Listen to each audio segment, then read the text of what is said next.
여러분 안녕하세요. 아마도 7080 세대들은 학창시절에 어질머리 살아가리를 하면서 밤새워 연애편지를 쓰던 기억이 있을 것입니다.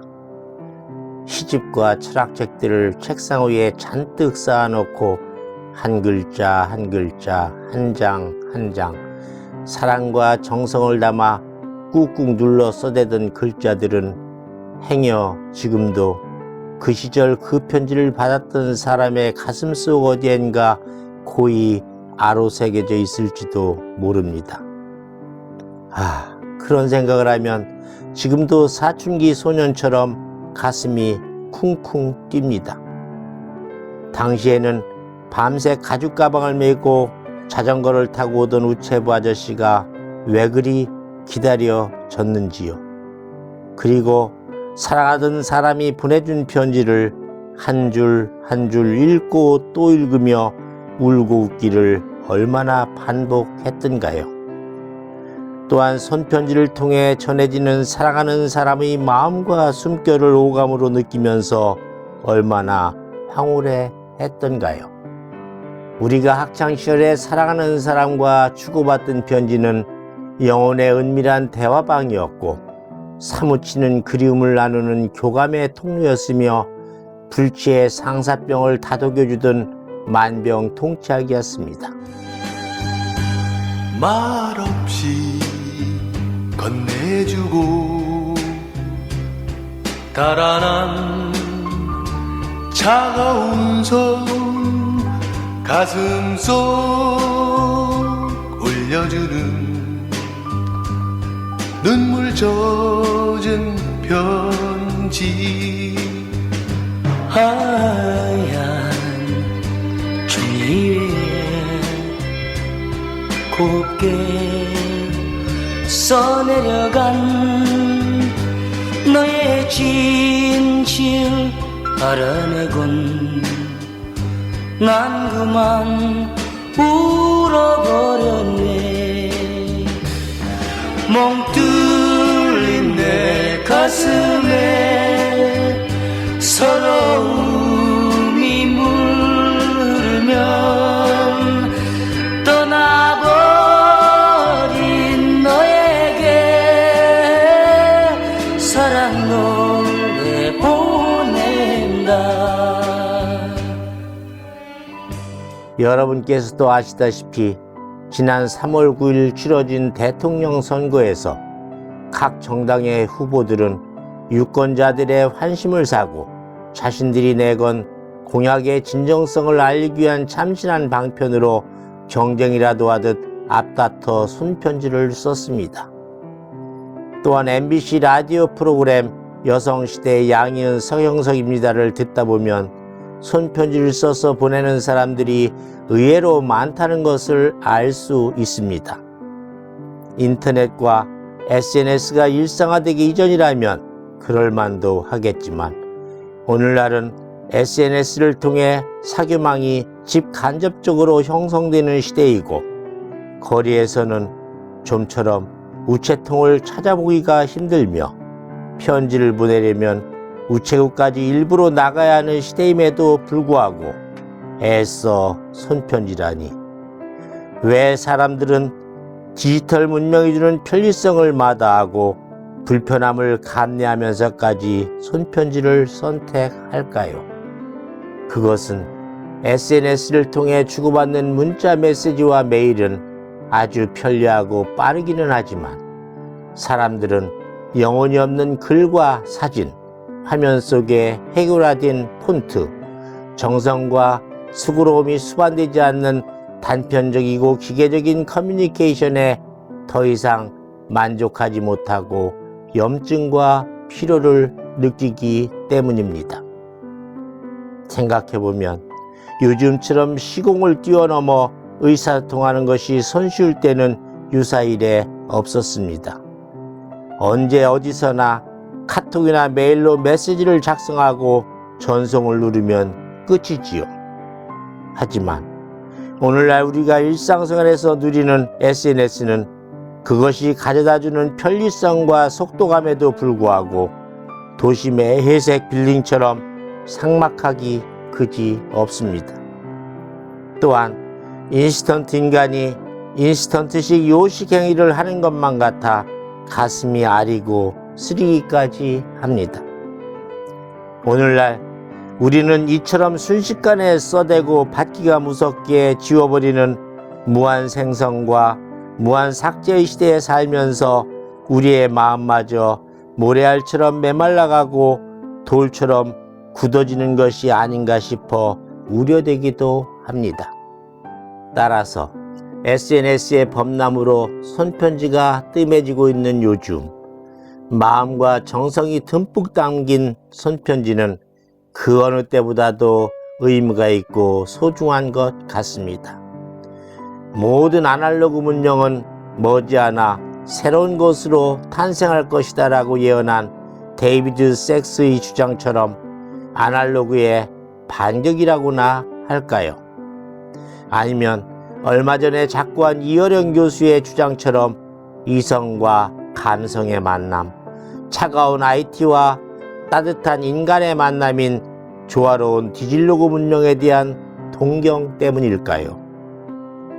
우리는 인생을 살아가면서 많은 사람을 만납니다. 어떤 사람은 스쳐 지나가면서 잊히기도 하고, 또 어떤 사람은 오래도록 인연의 끈이 유지되어 마음을 서로 주고받기도 합니다. 그런데 이 인연의 끈이 팽팽해지고 단단해지고 길어지는 것은 오롯이 우리의 노력 여하에 달려 있습니다. 서로에게 관심을 두고 연락하고 애정을 주고받다 보면 그 끈이 팽팽해지고 단단해집니다. 그런데 손편지는 이 인연의 끈이 팽팽해지도록 도와줍니다. 손편지에는 상대의 마음이 온전히 녹아있기 때문이죠. 그리고 SNS 메시지와 손편지가 다른 이유는 서로가 상대방의 마음을 SNS 메시지보다 더욱 잘 읽어낼 수 있고 정성과 수고로움이 깃들어 있기 때문입니다. 마음과 정성이 담긴 손편지를 쓰기 위해서는 우선 편지지와 봉투를 고르는 일부터 시작합니다. 편지의 내용과 분량, 상대의 기분과 취향, 그리고 관계의 정도 등에 따라 신중하게 선택해야 합니다. 둘째는 편지지를 채우는 일입니다. 빈 편지지를 채우는 일은 온전히 쓰는 이의 몫입니다. 한정된 공간에 하고 싶은 말이나 내용을 잘 배치해서 펜으로 한자 한자 정성껏 눌러서 써야 하겠죠.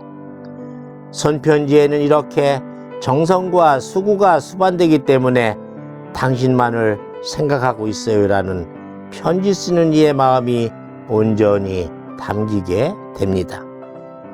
마지막으로 손편지를 쓰기 위해서는 상대의 마음과 기분, 그리고 처한 상황 등을 헤아려야 하고 쓰는 이의 마음도 차분하게 가라앉힌 뒤 정돈된 마음과 정성으로 써야 합니다. 또한 일단 작성된 손편지는 SNS나 문서 파일처럼 손쉽게 썼다 지우기를 할 수 없으므로 보다 신중하게 써야 합니다. 이러한 의미에서 손편지란 특별한 사람을 위해서 정성과 수고가 듬뿍 담긴 이 세상에 단 하나밖에 없는 그림으로 가장 매력적인 글이라고 할 수 있습니다. 저는 대학에서 영미문학 산책 과목을 강의할 때 학기 말에는 늘 손편지 쓰는 것을 학생들에게 과제물로 부과했습니다. 보고 싶거나 그리운 친구 또는 애인, 친척, 지인에게 편지를 쓰고 편지지 넘버링은 넘버 1, 넘버 2 또는 페이지 1, 페이지 2가 아닌 정 하나, 정 둘, 정 셋으로 할 것이며 수신인과 발신인의 주소를 적은 봉투에 담아 밀봉한 채로 제출하라고 했지요. 물론 우편요금과 발송 임무는 제가 맡기로 했습니다. 그리고 학생들에게 기말고사를 치는 날 손편지를 받은 사람의 피드백을 적어서 제출하라고 했지요.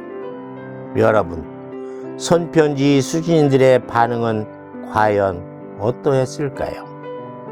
제 수강생들의 예상치 못한 편지를 접한 수신인들의 반응은 문자 그대로 감동 그 자체였습니다.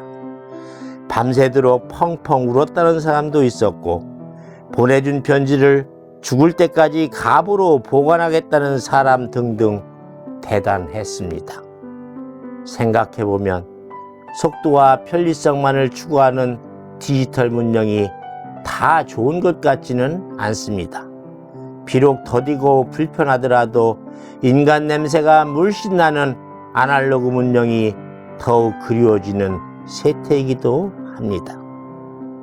이 밤에 클래식 음악이 잔잔하게 흐르는 나만의 호젓한 공간에서 김이 모락모락 피어오르는 따뜻한 커피를 마시면서 그리운 이에게 정을 한 자 한 자 담아 정성껏 손편지를 쓰는 뜨거운 영혼의 소유자가 많았으면 좋겠습니다. 행복, 유치환. 사랑하는 것은 사랑을 받는 이보다 행복하나니라. 오늘도 나는 에메랄드빛 하늘이 환히 내다비는 우체국 창문 앞에 와서 너에게 편지를 쓴다. 행기를 향한 문으로 숱한 사람들이 제각기 한 가지씩 생각에 족한 얼굴로 와선 총총히 우표를 사고 전보지를 받고 먼 고향으로 또는 그리운 사람께로 슬프고 즐겁고 다정한 사연들을 보내나니 세상의 고달픈 바람결에 시달리고 나부끼어 더욱더 의지삼고 피어엉클어진 인정의 꽃밭에서 너와 나의 애틋한 연분도 한 방울 연연한 진홍빛 양귀비 꽃인지도 모른다. 사랑하는 것은 사랑을 받는 이보다 행복하나니라. 오늘도 나는 너에게 편지를 쓰나니 그리운 이여 그러면 안녕. 설령 이것이 이 세상 마지막 인사가 될지라도 사랑하였으므로 나는 진정 행복하였네라. 한일등 교수의 인문학 산책이었습니다. 감사합니다.